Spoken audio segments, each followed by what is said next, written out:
What's up? This is Emma Willman. We are here with DJ Mary Mac. I'm so excited to have her here. This is, I'm cutting. among other things, she can't stop DJing. This is, look at this talent. She's remixing the table. We have DJ Mary Mac. Thank you so much for being here. Hey, what's going on, girl? What's good? Chilling. I'm chilling, yeah. Now, before we get into it, I'm curious. How did you get the name Mary Mac? Where did this come from? This came from when I was in college, and we'll just say that my name was Bloody Mary at first. Okay. And for some reason, people were liking it a little bit, but, so when I got to college or whatever, they were just like, Mary Mac, you're kind of like cool and chill. Like, you're just real like Mac. So I said, okay, that sounds good. So I kept that name. That's it. Was it because you were like a Mac Daddy? I can't say that. See, a Mac Daddy can't say they're a Mac Daddy because, well, her wife's in the next room. We got to be. So I was a Mac. You were a Mac. I was a Mac, so this is why they call me Mary Mac. Were you out when you got to college? No, absolutely not. Absolutely not. When did you come out, and how were you at college? At college, I was just one of those people, Were you feminine? No. Oh, I was feminine. When I went to college, I was very feminine. The thing is, I wasn't feminine, but... feminine. Yeah. I didn't know I knew what I wanted. Let's get that right. I always knew what I wanted ever since I was 8. 8? What happened at 8? Oh, I was daddy playing house. Me too. So this was... Me too, yes. Did that make you feel good? Oh, I was like, come in, my wife, and take off your clothes because put the baby to bed.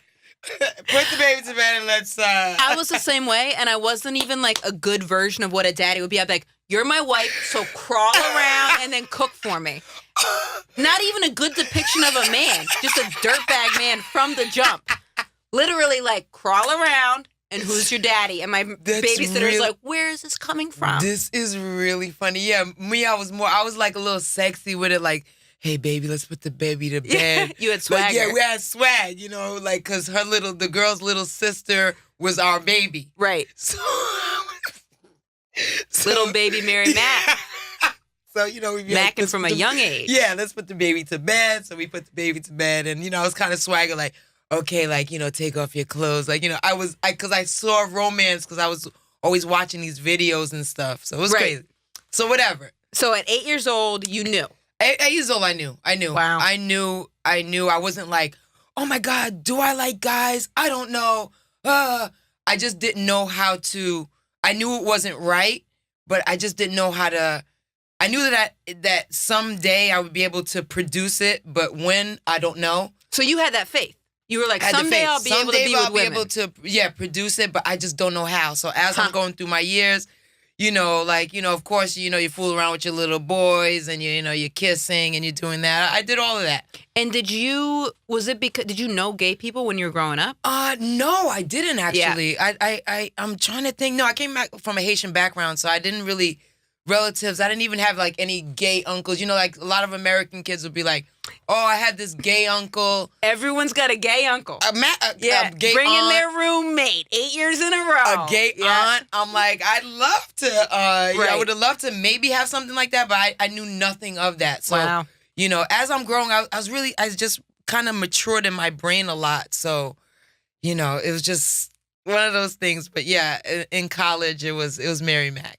And then when did you come out in school? Oh, man. I didn't come out in school because I came out after I left college. Okay, well. And real quick story, because I know we have we want to hear it. Okay, real quick story. All I did was I was out in Miami with a girl that my parents thought I was friends with. So I'm in Miami partying hard, driving Porsches on Ocean Avenue, whatever, sunglasses. I'm like... Mary Mac. Yeah, I'm like... All of a sudden, I get on the plane, I take a red eye back home or whatever. My brother and sister call me. I land in Jersey. They're like, yo. I said, hey, what's up, guys? I'm all very happy because I'm having sex with this girl. I'm in Miami. I'm like Miami Vice. I'm killing it. Right. Things are good. Collar's up when I get back. I'm like, my brother and sister call me. They go, hey. I said, hey, what's going on? Oh, meanwhile, when I was going with this girl, I was already dating another girl. So I got a letter to my house from the girl that I was dating before I took this other girl to Miami. Shit. Follow me. Follow me. Oh, I follow 110%. Okay, you got I've been me, in right? this situation before. So Not the Miami, I'm with but the next chick in Miami, but I kind of already broke up with this girl, but girls are psycho. So girls love sending letters too. Something about the letter process there is was very no therapeutic. Facebook. There was nothing. Right. So she, can I curse? She Fuck yeah. fucking writes a letter to my house. La, la, la, your sex is so good, this, and that. I love you. Hold up.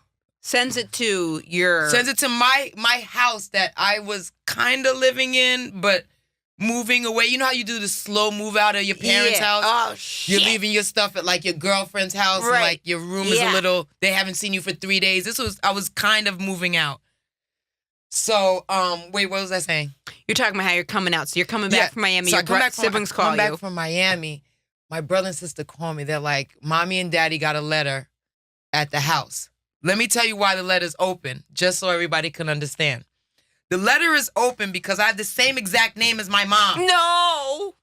There's no like extra like, oh, she has a P or extra nothing. This is just like me and my mom have the same name. Like if my mom's like, I'm dead, but guess what? You can still use my social security on the low. Right. It can go down. You So know your what I'm saying? mom's opening this like, oh, I got a letter. Oh, got a letter. Oh, how nice. Boo, boo, boo. You fucked me so good. Your you dad's fucked like, me so hold up. good. Dyke, I'm a dyke. Your daughter's a dyke. Your daughter's a dyke. Because meanwhile, I'm hanging out with everybody saying, this is my friend, this is my friend, this is my friend. So they're thinking all these girls I'm bringing by for the last 2 years. And I was like 20-something. They were like, oh, this is, T. Maurice is my name at home. This is T. Maurice's friend. That's a friend. That's a friend. So all of a sudden they read this letter. They said, Ooh, they said, blank wasn't, they said, blank wasn't your friend? Reading, the sex is so good, this and that. I was done. At least they knew you were good in bed. It's not like they were like, your sex is whack. And Then that's you're- exactly Right. what they wrote. That's exactly what was in there. I'll never forget that. I almost died. So whatever, my parents gagged. My father didn't talk to me for like 3 or 4 years. Wow. Like 3 or 4 years. It wasn't like a year. It was like, oh, let me, 3.5. And are they religious or what was the deal? Yeah, they're like religious, but not really. My father was chill home on a Sunday. My mom goes to church. She prays for the whole family. We're good. Yeah. Like my father's like, go handle that. Right. You know what I mean? But it's not like my father's breaking down into prayer. I have never seen my father do that. So I went to Catholic school, but it's just one of those things you do as a Haitian kid and blah, blah, And blah. you were growing up in Queens. Yes, I was growing up in Queens. So was it like a diverse area that you were in, or were there other Haitian people? or Yeah, how- it was a lot. It was a big Haitian, Jamaican, and a lot like American like area. Yep. It was great. I was there from Queens from when I was born till I was about 8 or 9 years old. Then we did the Long Island thing. Okay, nice. Yeah, we said bye-bye to Queens. And at what point did you start getting interested in DJing and music? Well, the Queens days, as we were just talking about, my brother used to DJ back in the day. This is when hip hop was coming out, and disco was out really hard, So I would look at my brother because, in Queens, you live in these 3 family houses. Right. So my parents owned the whole house, but we stayed in the first level and the bottom level. So we had upstairs and downstairs. So my brother had equipment with his friends. There was a crew called Casanova Crew. Right. I used to be downstairs. They're spinning like, it's like a jungle sometimes. It makes me wonder. Yep. And when I mean that record, I'm showing my age, and I'm not telling you my age, but it's showing, it's just, that's when the record came out. This is when I'm looking downstairs like, holy crap, what is that song? What is this new Donna Summer song? What is this new Earth, Wind, and Fire song? This is the era that I grew up. So my brother was DJing, boom, and it just carried on with me throughout my life. And, So you heard it and you were like, I want to be a part of that? Well, no, the thing is, I'm young, so I'm just like, oh my God. Like, my parents had a piano in the house, so I'm trying to play like Rapper's Delight on piano, like, trying to hear the chords or whatever. But, but as you're growing up, things stay with you. Sure. I tried being a DJ for a minute. I'm talking about 8th grade. This is what happened. What had happened was. What had happened was. I'm in rural Maine. Grew up in a town of 2,000 people. Okay. My friend Phil and I. What town? What town is this? Blue Hill, Maine. Up near Bar Harbor. Cheers. You guys been up there before? Cheers. No. All right. Anytime you want to go, just let me know. I never even heard of this place. I don't even know what well, you're it's talking 2,000 people. But me and my friend Phil, shout outs to Phil, we had a little DJ business and we would DJ school dances, but we were fake DJs. Well, this is blasphemy right now. So I remember we had a Redman CD, and when there would be mixes on the Redman CD, we would turn the volume down on our turntable and pretend to do it. So we'd be at these like little 8th grade dances, like, and people would be like, yo, they are amazing. Oh, my God. Only because we were literally making it sound like Redman's DJ was us. But you know what? That's very awesome because guess what? Hip hop started like that. Interesting. You understand? So if you're in your and we were young. We were young. And that's very creative, number one. Number two, just to give you props so you're not like, oh my God, I was like little copying asshole. stuff. Right. Yeah, I feel like you should embrace it and be like, you know what? We were fucking creative. Turn the volume up on this. That Turn rock. it down on that. This is what Ba-ba-bow. hip hop started. We taking the songs from other people. You know, Right. it was a style that you were trying to get it done. We're trying to get it so done. So you know what? I'm not even mad at you. I appreciate that. I'm not even mad at you. You're not even a fake. You young, mad creative, and this is why you're creative now. This is what it is. And then Phil started dealing pot in the I think it was in the lobby at the elementary school dances. So we got cut it. No, still do it? Phil got in a lot. You get in a lot of trouble if you do that. Anytime you deal pot around elementary school kids, you need to cut that out. Cut it. Cut it out. You need to cut it. Cut it out. Cut it. And so that stopped me even trying to develop a voice like that. But how do you develop a voice as like a DJ? Like how do you start to set yourself apart? You're speaking of me being an MC on the mic or just me pursuing my DJ thing when you're asking me? Oh, that's interesting. I didn't even think of those as two different things. Yeah, because I'm like, what are you saying? Are you asking me when did I get my voice together? When did I start talking? Or when did I... Oh, I guess both of them. So like with the music, how did you start making a voice with the music? And then I guess also when did you start feeling comfortable like talking on the mic? Oh, okay. So we'll answer that first one. The first one was I put myself on the spot. Somebody called me. They said, hey, we heard you were DJing. Come do my art gallery. It was one of my good friends smoking, a little pot with my friend or whatever. And he was like, I draw pictures. I'm doing an art gallery. Come, when you come for the weekend, come DJ at my art gallery. I said, okay, cool, no problem. DJ for him, whatever. And this is what I was saying before, this is why I've gotten lucky with DJing, because ever since I came home from that weekend in college and I DJ'd my friend's art gallery, people from Def Jam were there. So after that, a female Def Jam executive, her name is Tracy Waples. She was at this art gallery and they were like, she was like, who's that? Call me tomorrow morning, whatever. Next day I called, I need you to tour for Boss, whatever. Whoa. So after that. And had you even been like, I want to do this full time? Yeah, after that, I'm like, I'm about to go on tour. I said, I'm in college. I'm at Eastern State, Connecticut University. Studying what? Studying communication. I studied that too. Yeah, I was just like, studying that. And I went on this tour with this female rapper named Boss. And how was it? Oh my God, great. I was on tour with like Run DMC, Little John.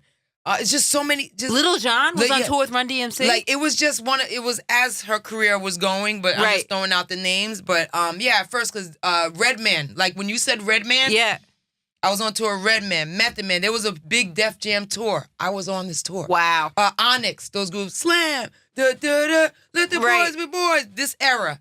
This is when I'm on tour. And you're a baby. I'm like, yeah, I'm young. And you're not out of the closet. I'm not out of the closet at all. Were you out to anybody? No, not one person. Wow. Not one person. So they're like, this is the DJ? Yeah, this is the DJ. You know what? I'm not even gonna lie. I like on the low, like you'd fool around with like a straight girl, but this wasn't like something I would always do. Like this was just like, like I fooled around with her in college, but nobody ever knew because even to this day, she'll take it to the grave. Right. Like because she's not out. Yeah, she's not out. So this is like quiet city for me. This is like I wouldn't even mention her name, nothing like that. But I was hitting it. You know what I mean? Nah. But did I tell anybody ever that I was gay in school or anything like that? No, nobody knew. And no one on the tour knew. No one on the tour knew. No. I was just that loc that, with my locs on, very LA, because the girl was very like a LA kind of rapper, Midwest. Look her up, Boss. So she's still out there. She's not. No. She's on like a radio show right now. I think something like this. But she's out of rapping. How was like your first experience with a woman? I mean, well, that happened when I was like 8. Really? Oh yeah. I was daddy. I was like, hey, baby, let's get to the bedroom now. You were Mary Mackin. Yeah, I was Mary Mackin. And when I was little, it was the focus on playing house when I was younger was to get her to the bedroom. Right. And to That's how you play house. And to press her down. Yes. You know, the pressing. Just press, moved right to side. I don't know what I'm doing, but I know I'm holding you to hold it. you down. Yeah. Or she'll be devastated that I got home from work too late and I have to press her against the wall and be like, send the baby to bed, but I'm moving back and forth. Right. So my first experience with girls was when I was young. And I kept on having little spurts, but everything is to the grave. Right. Right. And then what about the first time it was like something that was out and you decided, okay, I need to tell people about this? Gosh, again, I didn't tell nobody because my brother and sister got the freaking... They got the letter. I didn't even... And I'm very close to my brother and sister. And I didn't even tell them, but they knew. They were just like... Right. And 5, 4, 3, 2. But my sister, to this day, would be like, I really didn't know, but my brother was like, cut it out. Right. You know? He knew. Yeah, he knew. You know. Yeah, so it was just one of those things. Like, I don't know. And then how did you end up getting connected to Madonna? I was DJing at the Adidas store. So let's tie in everything that we're talking about. Yeah. You know, I'm DJing. I like to work hard. I never turn down a gig. I'm the same way. Never turn down a gig. Which is I want to ask you about your worst gig. Right. But tell me after this, because I never turned down a gig. Yeah, we're going to make this, so everything comes into. If you want to make it in entertainment, you cannot turn down a gig. Do not don't turn know down, who's going to be there, it's all about the hustle. This all goes in. Yeah. Yeah. You know, they call me when I'm in college. My parents are paying my tuition fee. I'm like, oh, no, I'm going to go this weekend and go DJ at my friend's art gallery. You got to take chances. So the chances I'm taking, this is what led me up to where I'm at now. I took mad chances. I did all of this. What happened with Madonna is that I took a chance. I went out on the worst day ever. It was the snowiest day in New York City. The snowiest. Like, I think the snow was up to here. Just lugging your shit. Adidas called me. They said, I'm Mary Mac. You know, do you want to come in? Or, you know, you don't have to. I'm laying in bed because I get depressed when I'm home. Because I'm like, I'm not doing shit. My life is over. Always. I'm like, my life is over. Existential crisis so quick. I suck. Yeah.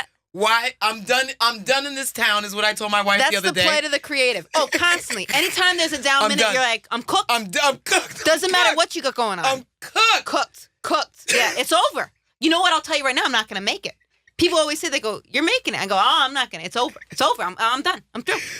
I'm like, I'm done in this town. Wait, what was I saying? So you go to the Adidas store. So I go to the Adidas store on the snowiest day ever.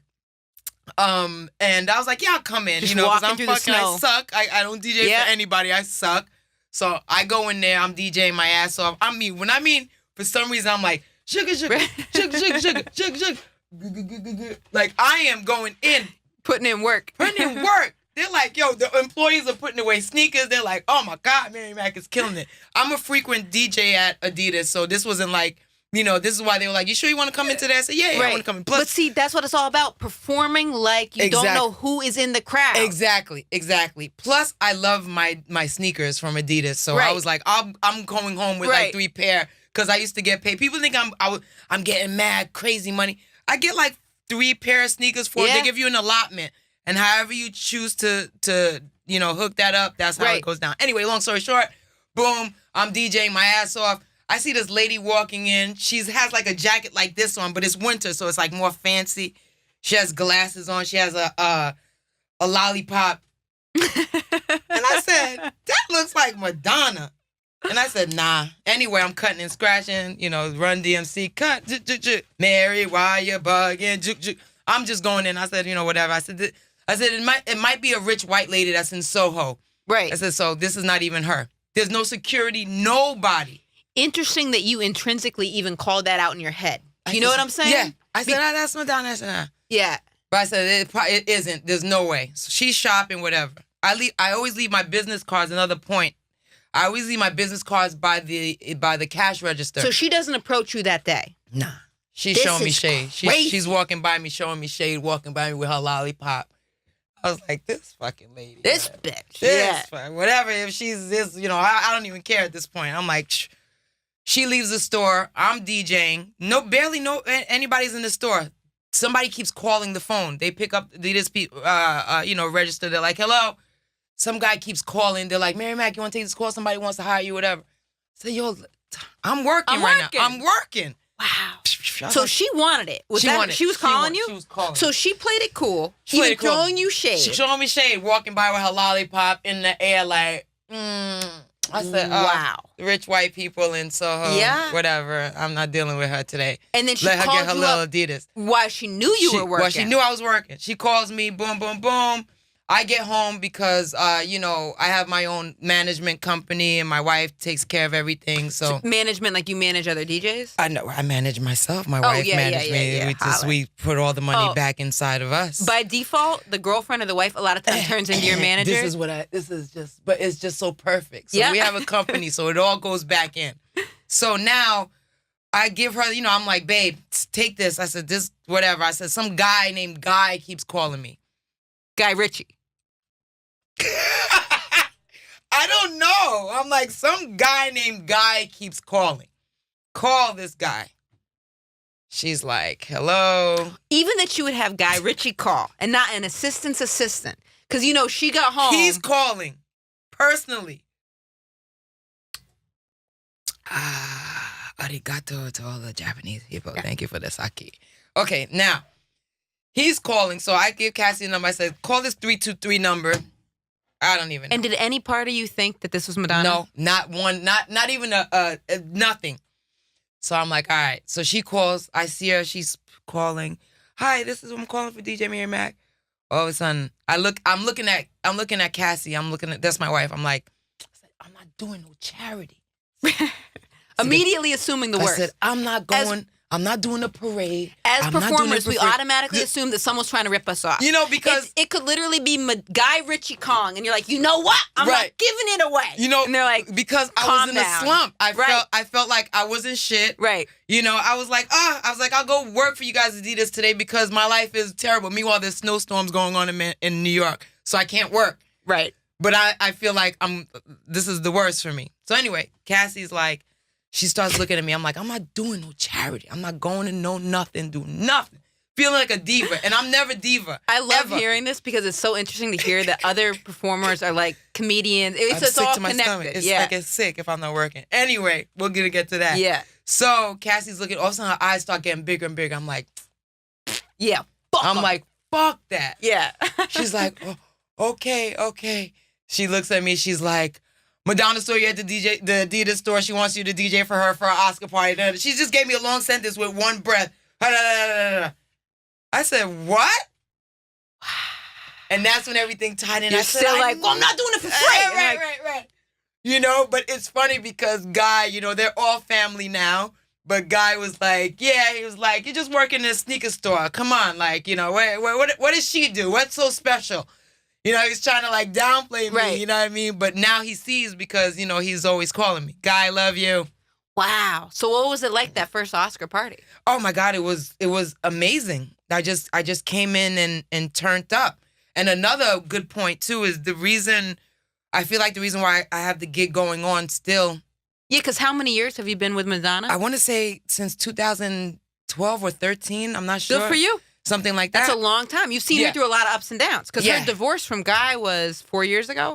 No. I'm not even sure how those things I don't even know anything about. Right. You know? Yeah, those things I really don't. I don't even know when she got divorced, married to him, whatever. I just know that they have my awesome buddy, Rocco, which is so cute, her son. But anyway. Right. So Cassie gets this phone call. We're just like, no way. Just happy that Madonna called, and I've been working for her since. Wow. And she's the bomb. And the point that I was trying to make is that there was a DJ there before me that was DJing. For Madonna. He was supposed to, I guess, maybe close out, because I think they were giving me like a trial run. Sure. His equipment, it's like, I don't know what happened. He had this kind of something. Check your equipment, everybody, before you leave, before you do anything, because once his shit fucked up, they're like, Mary Mac, we need you on right now. Yeah. I was like, oh, shit. Rock the Oscar party from that night to the next morning. And from what I hear is that they never had like an awesome time ever at the Oscar party. Because I didn't have any filter. I was like, I'm about to play, you know, fucking Gucci Man right now. Yeah. You know, and you get all these people that's winning the Oscars holding up. Yeah. You know, so I really, I'm blessed. I can go on and on about that. Now, have you experienced, like, how has it being out in that in that realm? Like, have you experienced homophobia from it? No, no, Good. because with being with Madonna, I don't know. I just, as far as being in that scene, no, they're hiring me. They love it. They're like, they love it. So nobody ever was like, she's gay, and I didn't feel like, oh my God. I'll do complete straight parties. Yeah, I've opened up for Prince. I've DJ'd for launch parties for everything, Mindy Kaling's parties. Nice. They know I'm not the most feminine looking. Hey, but check my Instagram. You look I'm with Mindy Kaling. I did her party. So this is just how it goes down. So I think gay is the new way. Right. Now, says the two gay people. Yeah, Like, gay's the new way. Gay's the new way. We're not pushing it, but gay's the new way. Yeah, we good with that. Now, it's nothing. Where can people find you at, and like what's coming up next? Like, are you going on tour, or where are you at? They can find me on Instagram. Yeah, is that your favorite social media? I love Snapchat. Oh, see, I'm not on. I love Snapchat. Instagram. I love Snapchat. Hate Twitter. I don't get Twitter. I don't know who I'm tweeting to. Well, Twitter's just it's one like of those vortex. things. Yeah, like right now you could be twittering and be like, I'm with DJ Mary Mac. Right. They can, you might get a, when you're fishing, you might get a bite. Yes. I feel like I'm walking into a party and just yelling some random thing like, just ate a pizza.